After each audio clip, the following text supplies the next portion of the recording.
for all of that to happen to him. That was a slight, those were people that were hell-bent on making sure that Deion Sanders didn't get his way. And they went and they punished his son to punish him. Deion knows it, I know it, anybody with sense know it. We've all heard it covering this league.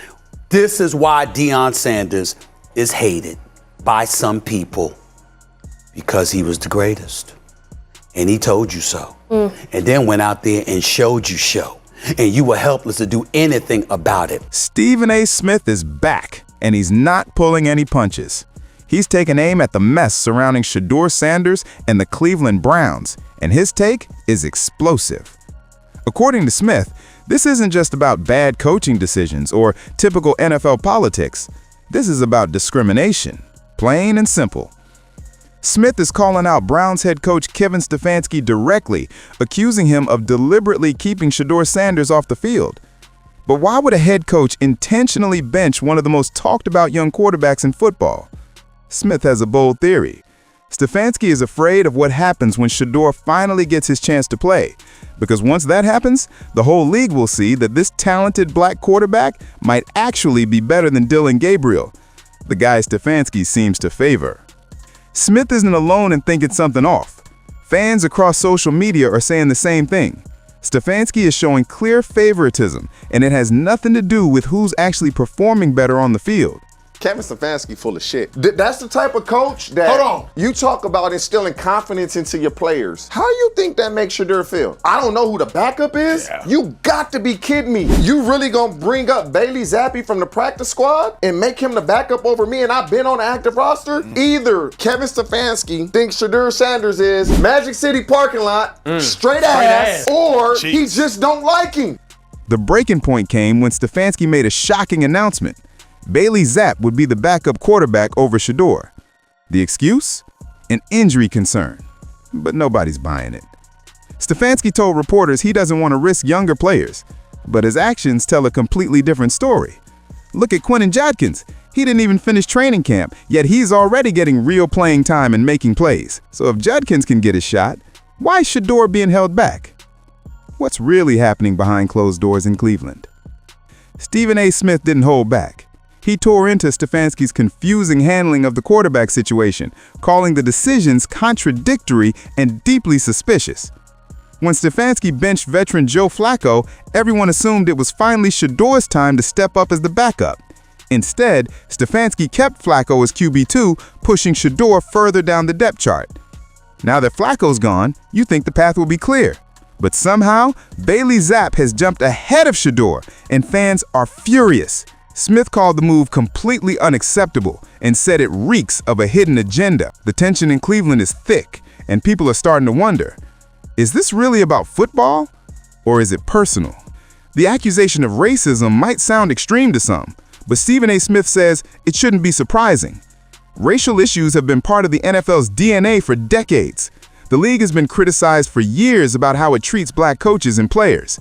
Every time the NFL tries to clean up its image, it somehow ends up revealing the problem even more. They talk about progress and equal opportunity, but the same patterns keep repeating. Just look at last year's Super Bowl, one of the biggest stages in the world. The NFL stripped every reference to racism, unity, or social justice from the broadcast. Why? Because they didn't want things to look political with powerful figures like Donald Trump and billionaire stakeholders in attendance. That silence spoke volumes. Instead of taking a stand, the league protected its image and sponsors rather than its players. When the controversy spread, players started speaking up, and they weren't sugarcoating anything. When asked if racism still exists in NFL locker rooms, many admitted it's everywhere. One player described the locker room, supposedly a brotherhood, as being quietly poisoned by racism behind closed doors. That's a harsh reality. The saddest part, most players who experience it stay silent. Not because they don't care, but because they're terrified of the consequences. One wrong word could end their career. It's an impossible choice. Stay quiet and keep your spot, or speak out and risk everything. Either way, it's a losing situation that keeps the cycle going while the league pretends everything's fine. Many black players in the NFL quietly admit they feel trapped. They know speaking out about racism could cost them their careers, so they stay silent, or downplay what's really happening. Some even say the NFL is the least racist institution in America, just to protect their roster spot. It's heartbreaking, but it's real. The league is built on dreams, and for many, that dream is so powerful that it outweighs the pain of keeping quiet. Take Cam Ward, for example, the first overall draft pick. When he said every boy dreams of making it to the NFL, he wasn't wrong. But behind that pride is something sad. Even when facing discrimination, players feel they have to smile, perform, and pretend everything's fine because reaching the NFL means everything, no matter the cost. Then there's Tom Brady, who stirred controversy with his comments about black quarterbacks and self-expression. He tried to clean it up later, saying celebrations should be more team-focused, but the damage was done. His words revealed a deeper bias, one that looks down on players who show personality, confidence, and individuality, especially when they're black. It's the same old double standard. When a white player shows swagger, it's called leadership. When a black player does it, it's labeled arrogance. That's the same energy bleeding into Shedeur Sanders' situation right now. Stephen A. Smith says it loud and clear. Shedeur isn't just fighting for a roster spot. He's fighting against outdated mindsets that still run the league. Stefanski's decision to keep him on the sidelines while promoting players like Bailey Zappe doesn't just look unfair, it feels personal. Shedeur has the skill, composure, and character to lead, yet he's treated like he hasn't earned his place. So I looked at it like that, and I just said to myself, okay, but that's how it goes. You know, Joe Flacco's a veteran. You know, Kevin Stefanski, knows what he's doing as a coach, etc. But then something like this happens. We're supposed to sit here and believe that Bailey Zappe. Black quarterbacks keep running into the same wall over and over. No matter how talented they are, they're constantly judged through a different lens. It's not just about their performance. It's about how the media talks about them, how coaches handle them, and how the league quietly limits their opportunities. They have to be twice as good just to get half the respect, and everyone knows it. Shedeur Sanders' situation proves that point. His story shines a harsh light on how the NFL still sidelines black excellence when it doesn't fit the traditional mold. He's confident, stylish, and outspoken, and instead of celebrating that, the league treats it like it's a threat. Stephen A. Smith and Cam Ward are both calling it out loud and clear. This isn't just about a coach's bad decision. It's about a culture that still struggles to accept black leadership at the quarterback position. What's happening to Shedeur isn't an isolated mistake. It's a reflection of how deep this problem runs. Until the NFL faces this issue head-on, the same cycle will keep repeating. Talented players will keep being overlooked, silenced, or boxed in. Fans see it. Players feel it, and voices like Stephen A. Smith's are making sure it can't be ignored anymore. If the league truly wants to call itself inclusive, it's time to prove it. Not with slogans, but with real change on the field and behind the scenes. Obviously, another game in the preseason, not so much. And I get that part too. And of course, I get the fact that he's practicing with the team every day so the coach knows. I'm just finding it hard to believe that it's so difficult to name him a QB2, especially when you say you're so invested in the kid's development. Stephen A. Smith's fiery take on Shedeur Sanders didn't just stir up sports talk. It cracked open a conversation the NFL has been avoiding for years. His words have forced fans, players, and analysts to confront something uncomfortable. Shedeur's treatment by the Browns isn't happening in isolation. It's part of a long, ugly pattern that's been swept under the rug for too long. Now the pressure is on Kevin Stefanski like never before. Every decision he makes is being watched, analyzed, and criticized because people are seeing through the excuses. You can't keep calling a player not ready when he's shown composure, talent, and leadership every time he stepped on the field. Fans are calling it what it is, a double standard, plain and simple. Across the league, current and former players are quietly rallying behind Shedeur. They see him as more than just a young quarterback. He's become a symbol of every player who's ever been benched, doubted, or overlooked for reasons that have nothing to do with skill. Stephen A. even said, "This isn't just about one man's opportunity. It's about justice in the game we love." And that statement resonated. Cleveland's fan base is split. Some still defend Stefanski, saying he's protecting team structure, while others are furious, calling it modern-day gatekeeping. Social media is exploding with hashtags demanding transparency from the Browns coaching staff. It's chaos, but one thing's certain, Shedeur's name isn't fading anytime soon. As this controversy continues to boil, the question grows louder. Is the NFL finally ready to face its reflection? Because if voices like Stephen A. Smith keep pushing, the league won't be able to hide behind silence much longer. As the noise around Shedeur Sanders and Kevin Stefanski grows louder, the Cleveland Browns find themselves in the eye of the storm. Every interview, roster update, and sideline moment is being scrutinized like never before. The one sacred place that you think you have is the locker room. There's a lot of things that go on inside that the outside world isn't privy to, a lot of conversations. But does racism exist in a locker room? No matter how hard the organization tries to spin it, the tension is impossible to ignore. Stephen A. Smith's message has sparked a wildfire.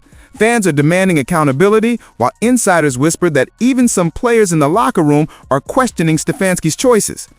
The atmosphere inside the team facility is reportedly awkward, with people walking on eggshells, afraid to say the wrong thing.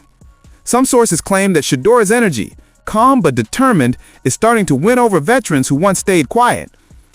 The media isn't letting go either. Every sports show, from ESPN to podcasts nationwide, keeps asking the same question. Why isn't Shedeur Sanders getting his shot? It's turned into more than a debate. It's a movement. Even fans from rival teams are speaking up, saying this situation feels wrong, like something deeper is being hidden behind coaching strategy. For Shedeur, this is bigger than headlines. He's handling it with class, keeping his head down and his focus sharp, proving through his silence what his game already shows. He's ready. Stephen A. summed it up perfectly. Sometimes silence speaks louder than a press conference. And he's right. Every time Shedeur stays patient, the pressure shifts straight back to Stefanski. The Browns are at a breaking point. They can either embrace change and let the best talent lead, or keep clinging to the same tired politics that have held them back for years. The world is watching, and fans are done waiting for next season. It's now or never for Cleveland, and Shedeur Sanders might just be the spark they've been too scared to light. The tension in Cleveland has reached a boiling point, and it's not cooling down. The Shedeur Sanders situation has transformed from a simple depth chart dispute into a full-blown organizational crisis. Fans are restless, the locker room's uneasy, and Kevin Stefanski looks like a man on thin ice. Every move he makes now carries weight. One wrong call could shatter what's left of his credibility. Stephen A. Smith's comments have become the rallying cry for frustrated supporters everywhere. As he put it, this isn't about play calling or rookie development. This is about accountability. And that hit a nerve, because honestly, how long can you keep ignoring a player who's proven himself time and time again? At the end of the day, the goal is to try to get to the NFL no matter how hard. Shedeur's calm confidence and undeniable skill have people wondering if Stefanski's problem isn't Shedeur's readiness, it's Shedeur's potential. Inside sources say the Browns front office is starting to feel the heat too. There's talk of disagreements among staff, and even some executives are questioning whether Stefanski's personal pride is getting in the way of progress. Fans are demanding that ownership step in before this spirals completely out of control. Cleveland hasn't seen this level of drama since the Baker Mayfield saga, and this one's cutting even deeper. Meanwhile, Shedeur is staying focused. No outbursts, no social media rants, just quiet determination. That's what makes this story so powerful. He's not just waiting for a shot, he's earning it day after day while the system around him trembles under pressure. The Browns have a choice to make: either give the young star the opportunity he deserves, or risk losing not just a player, but the faith of an entire fan base. Because at this point, everyone can see what's coming. Change is inevitable. What do you think about everything unfolding with Shedeur Sanders and the Browns? Do you believe this is just Kevin Stefanski making bad calls? Or do you see something deeper? Maybe even racial bias hiding behind coaching strategy?